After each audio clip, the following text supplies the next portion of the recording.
The pelvic clock refers to a lesson in which we imagine ourselves resting on a clock surface. So we have the numbers to orient the movements of our pelvis. So 12 to 6 will be the most cardinal direction of our movements, but then you have other diagonals, 3 to 9, 11 to 5, etc. Sitting is a useful way to practice the movements. You can start by rolling your pelvis forward and backwards and observing what you notice.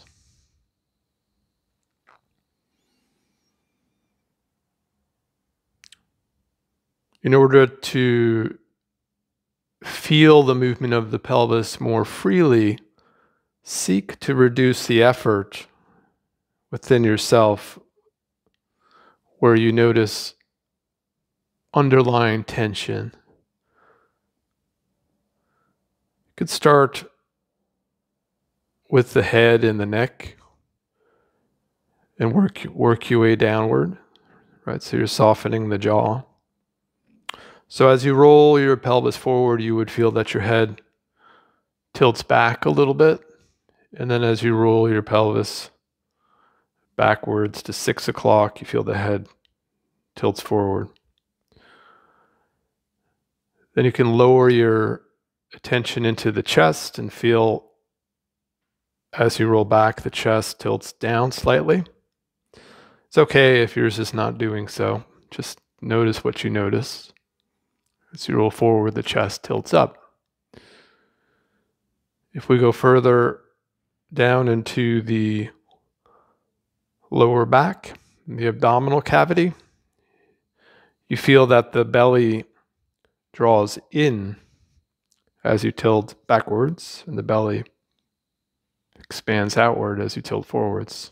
And if it's not doing that for you, you can go ahead and make it do that. Just gently expand the abdomen out and feel how that creates a little arching sensation in the back, and then gently suck it in, drawing the belly button towards your spine, and feel how that creates a rounding movement.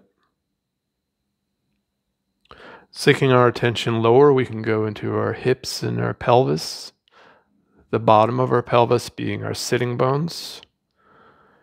And you can feel as you tilt the pelvis back, you're rolling towards the back of your sitting bones, towards your tailbone.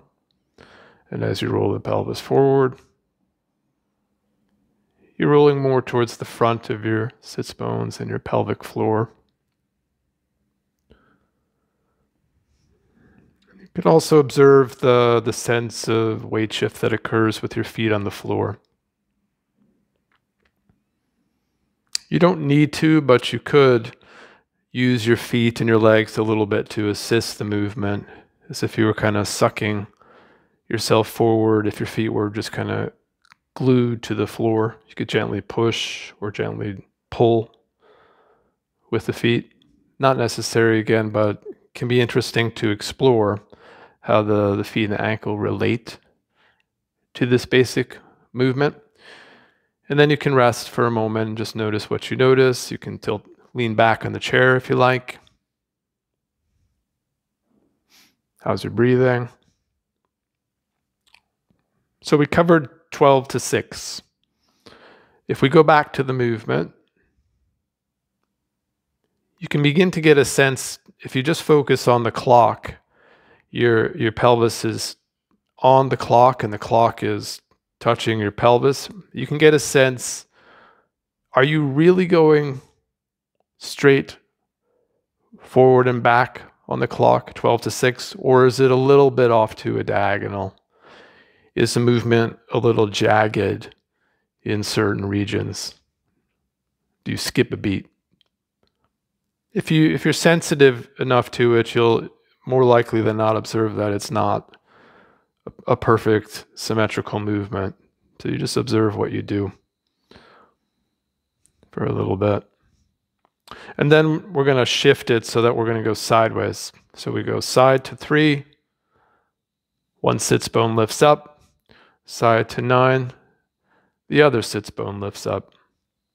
Just go back and forth. Now we could do this lesson with the spine tilting, like so, kind of like a metronome,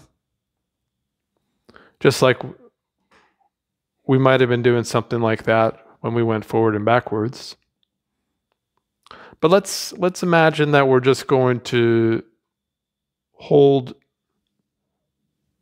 a little pitcher on the head for this one, so a pitcher of water. And just go sideways without spilling the water that's on top of your head. So that little image creates a constraint in our movement pattern, which makes you side bend a little bit in the spine. So instead of keeping the spine straight, you observe that your spine can side bend a little bit. Of course, one side will be easier than the other, most likely. So come back to the original movement 12 to 6 and see how is it now? Does it feel like it's a little smoother, a little easier?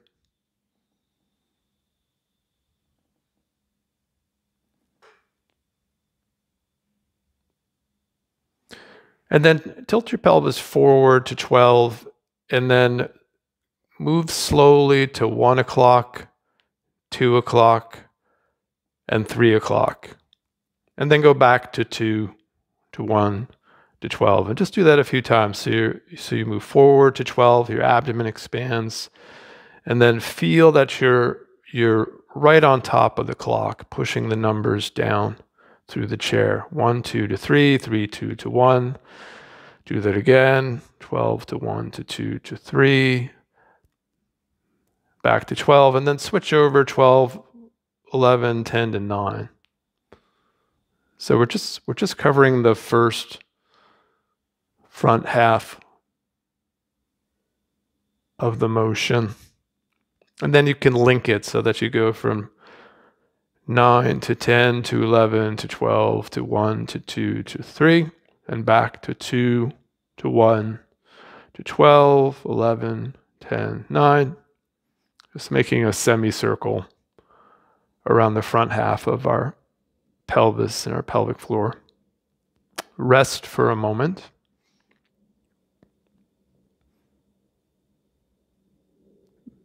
Tilt over to your 3 o'clock and then go backwards to 4 to 5 to 6. And we'll just continue to 7 to 8 to 9. And we'll pause there and then we'll go back.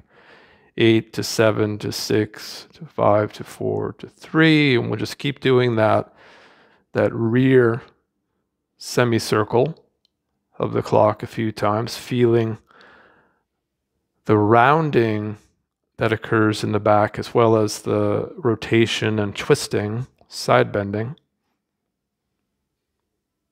Feel the weight shifting that occurs in the feet. Good, and then rest. Notice your breathing.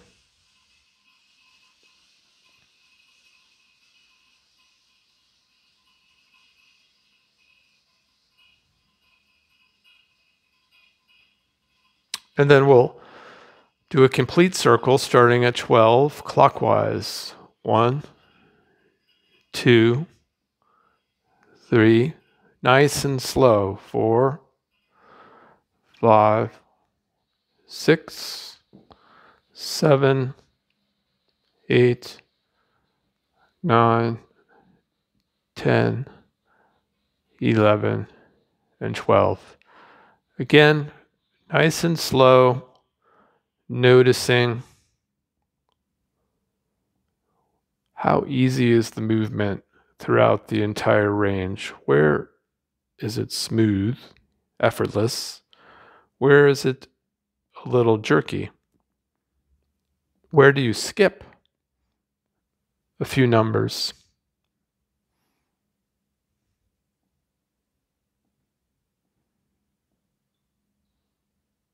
And notice the other parts of yourself that also move. Change direction, go counterclockwise.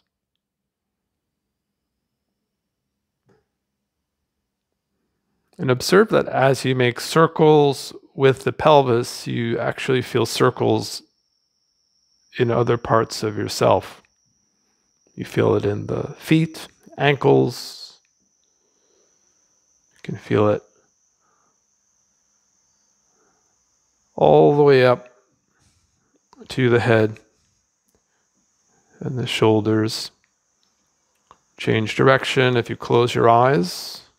You keep making circles. Notice the movement sensation in the eyes.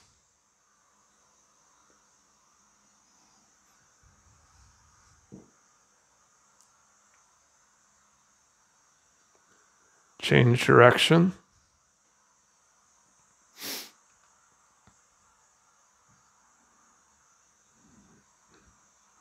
Even the tongue. Notice your tongue. If you were to rest your tongue on the roof of your upper palate, or just kind of simply let it rest in a neutral position, how does this circular pattern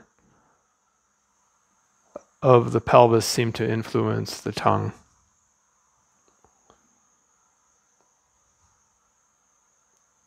The tongue and the eyes are very significant because they have such a high density of neural innervation.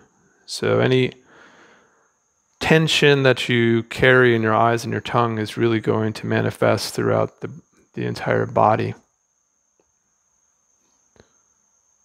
Good, rest. Open your eyes. Notice what you notice.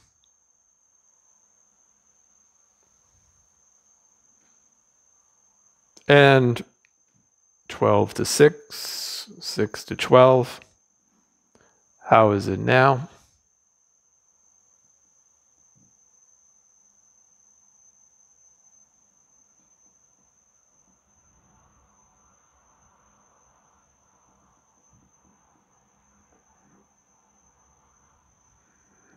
Is it smoother? Does it feel a little more clear that it's going from 12 to 6?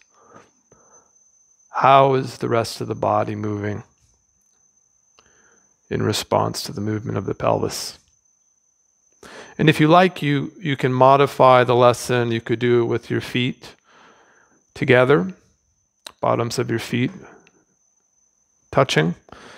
You could also do it with your legs wider. You could do one leg out to the side and just kind of work a little more in an asymmetrical pattern. And you could also have yourself leaning back a bit on the chair, so you're leaning on your arms as you make the movements. There's lots of variations you can do with this pelvic clock theme. It's pretty useful for learning about how your structure is integrated and how the central structures, namely the pelvis, help to drive movement throughout the entire system.